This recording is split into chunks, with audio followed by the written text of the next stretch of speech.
So here we have the Mini 5-door hatchback on a 69 plate. I'm going to start off by hopping inside the car and running through some controls first of all. Okay, now that we're inside the car, we're going to start with the dials. Over on the left-hand side, we have the rev counter, we have the speedometer in the middle, and the fuel gauge on the right-hand side. Also in the middle, you can see the total miles of this car. They are 36,604. You can change the information displayed above that by pressing a button on the end of the indicator stalk.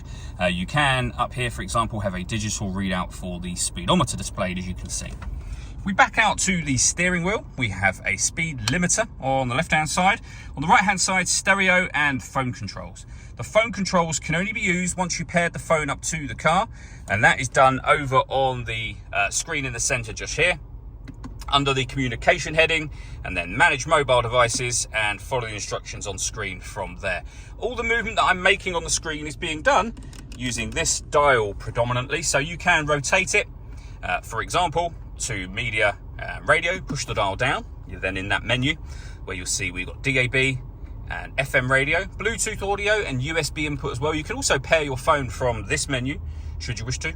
We can come back out and you can see there the other menus that are available to you in this car. We have the main volume for the stereo in that section as well.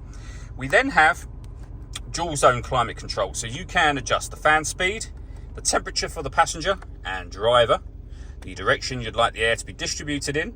The air conditioning is on at the moment, so off, back on, or hit auto. The car, which you can hear it doing now, will take control of the fan speed and direction of the air to maintain those temperatures for you.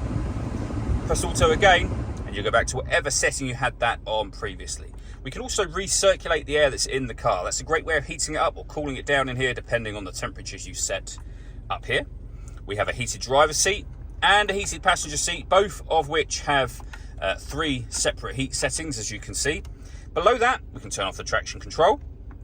This is the button that you use to start and stop the engine on the car, as long as the key is in the car with you, of course.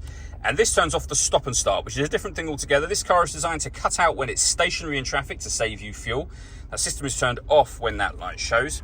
We have a 12-volt charging socket and USB input, and then the gear lever for the fully automatic gearbox.